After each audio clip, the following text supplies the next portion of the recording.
وحصل ما في الصدور، اور جو تمہارے سینے کے پیچھے بیٹھا سجن ہے اس کی بنیاد پہ فیصلہ ہوگا. وحصل ما في الصدور، اور تمہارے سینے کے پیچھے چھپی ہوئی چیزوں کو واضح کر دیا جائے گا، اس کو وائرل کر دیا جائے گا. اب اس میں کوئی فالٹ نکلا، اب اس میں کوئی کمی بیشی نکلی، تو بدر کا زمین کی تصویر الگ ہوگی اور حشر کے میدان کی تصویر الگ ہوگی. جیسے اللہ کے نبی نے کہا کہ قیامت کے دن اندر کا فوٹو باہر آیا، حصل ما فی الصدور میں باہر کا سجن وائرل ہو کے باہر آیا، تو دنیا میں تو یہ تھا عالم، علم، لفظوں سے کھیلنے والا، جگہ جگہ اس کے اشتہار لگے ہوئے تھے. دنیا میں تو تھا سخی، رب کے راستے میں مال لٹانے والا. دنیا میں تو تھا شہید، اپنے رب پہ جان لٹانے والا. لیکن حصل ما فی الصدور، جب اندر کھلا قیامت کے دن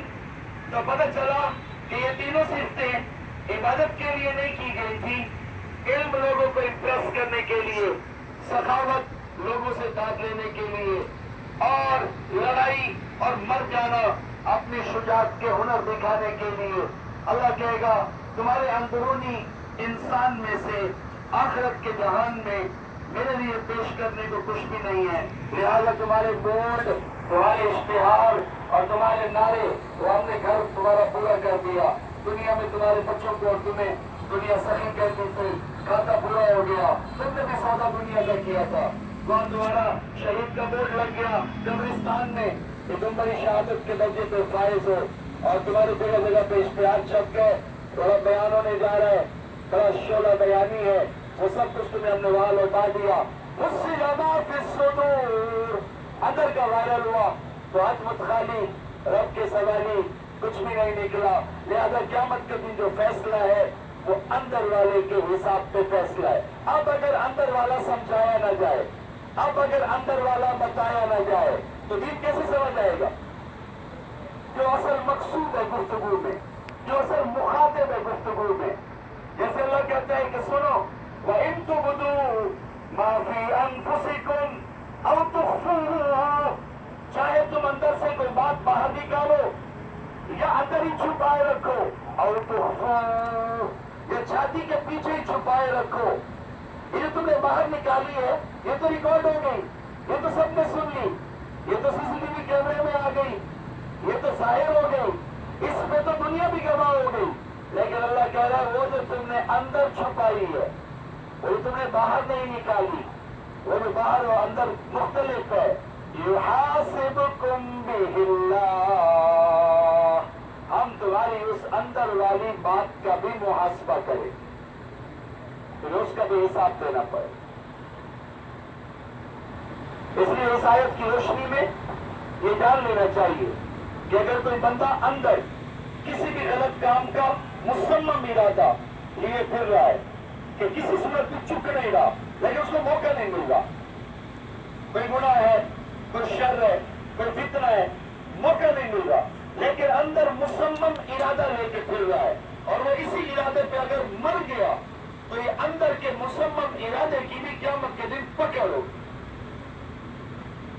اور وہ اللہ کہے گا کہ موقع تو میں نے تمہیں نہیں دیا، تو اپنی اس خناسی سے باز نہ آیا، تو اسرائیل کو اسی حالت میں ملا کہ تیری روح کے اندر یہ خبیثانہ سوچ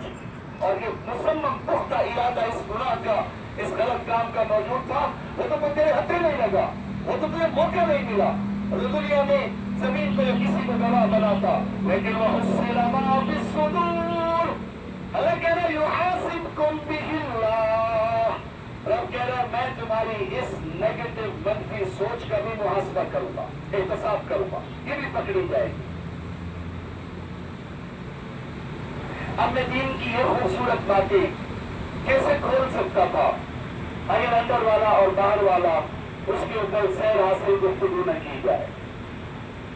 اب میں یہ اندر کے اور باہر کے عنوانوں سے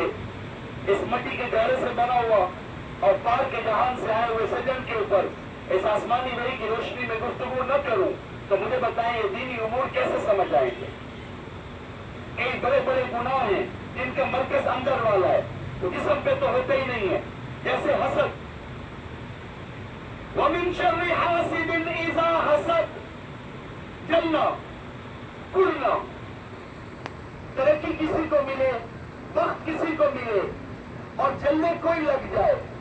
ابھی تو روح جلتی ہے، جسم پہ تو کوئی برن کا نشان نہیں ہوتا، جسم پہ تو ذرا سا برن ہو تو 112 والے کو بلا لیتے ہیں، اور اندر جل رہا ہو، حسد کی آگ میں کوئی جل رہا ہو، بادشاہ بھی جلنے لگ جاتے ہیں، اپنے اپنے پروفیشن کے لوگ جلنے لگ جاتے، ڈاکٹر سے جلنے لگ جاتا ہے، عالم سے جلنے لگ جاتا ہے، مولوی سے جلنے لگ جاتا ہے، طلباء ایک دوسرے سے جلنے لگ جاتے ہیں، بھائی سے جلنے لگ جاتا ہے، ابھی تو روح کی بیماری ہے، اور کسی کو روح نہ سمجھ آئے تو جلنا کیسے سمجھ آئے گا، اور منہ سے تو کوئی کہتا ہی نہیں ہے کہ مجھے جلن لگی ہوئی ہے، یہ تو شکر ہے حسد کا ترجمہ جلن کر دیا، یہ تو شکر ہے پنجابی میں نے پوچھا حسد کا کیا ترجمہ ہے تو انہوں نے کہا ساڑ، میں نے کہا جو حسد کرے اس کو کیا کہتے ہیں، سڑوک کرو، ترجمے کا شکر ہے کہ اس میں بھی جلنے کا تذکرہ ہے، لیکن یہ تو ہر گھر میں ایسی جلن رات کو سوتے ہوئے وہاں سے پلٹ رہا ہے، جسم پہ تو کوئی آثار نہیں ہے، یہ تو کہیں نہیں لے جایا جا رہا کہ اس کو بھی جلن لگی ہوئی ہے، اس کو بھی 1122 میں ڈالو اور اس کا بھی علاج کرو تاکہ بیچارہ آرام سے زمین پہ چارپائی پہ سو سکے۔ ہزاروں لاکھوں انسان نبوی فیض کے آگے نہ بیٹھنے کی وجہ سے اس جلن کی بیماری سے گزر رہے ہیں اور اس کے منفی اثرات جسم پہ ہو رہے ہیں، اس کا علاج بھی نبیوں کے پاس ہے۔ جب تک آپ روح کو نہیں سمجھیں گے اور جب تک آپ جلن کے اسباب کو نہیں سمجھیں گے اور جب تک آسمانی وحی سے روح کے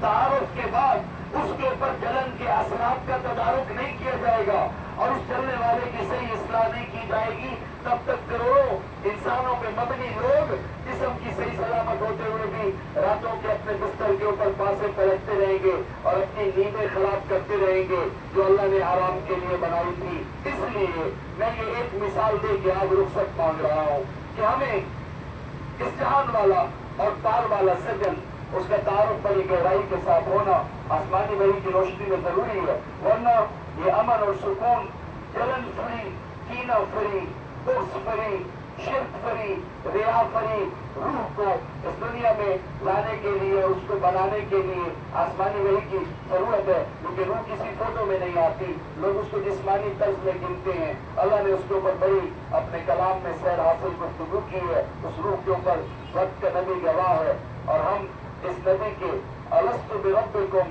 پار کے جہانوں میں ایک جلسے کے اندر پہلے سے کلمہ بھرے ہوئے ہیں، اور ہم وہی سے اپنے نبی محمد مصطفیٰ کے نام لگ کے اس وقت میں اس دنیا میں تشریف لائے۔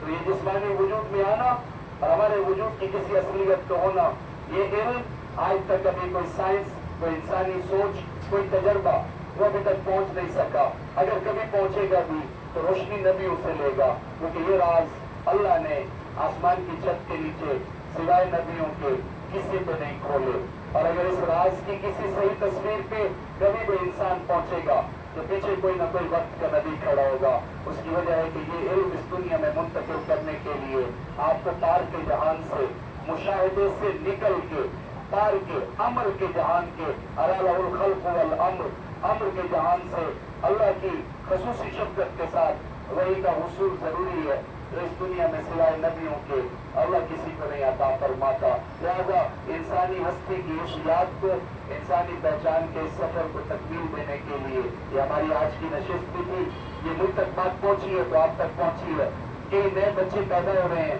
ان کے اندر بھی روحوں کا وجود ہے، قیامت تک یہ امانت سب کو پہنچنی چاہیے۔ علم کا نہ پہنچنا، نہ جاننا، یہ بہت بڑی گمراہی ہے، بہت بڑی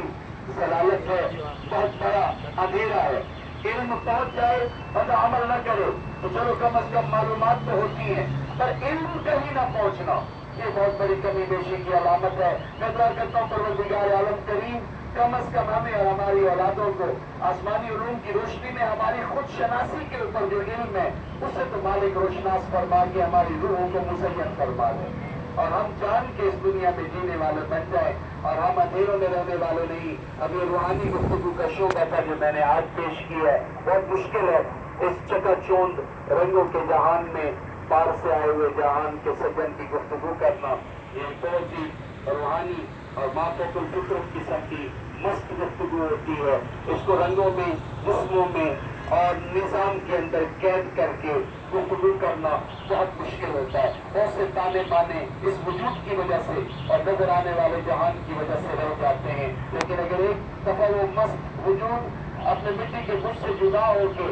اپنے کسی علاقے کی سیر پہ جائے تو پھر وہ مست ہو جاتا ہے اور پھر اس کو کسی کی پرواہ نہیں رہتی اور پھر وہ اس مٹی کے وجود پہ حاوی بھی آ جاتا ہے اور پھر وہ اس کو اپنی طرف، یہ اس کا گائیڈ نہیں بنتا، یہ اس کو اپنے پیچھے لگا کے اپنے عروج اور اپنی پہچان کے مطابق سفر کرواتا ہے. میں دعا کرتا ہوں پروردگار عالم کریم ہمیں اس عظیم وجود کی پہچان عطا فرمائے. وآخر دعوانا الحمدللہ. السلام علیکم.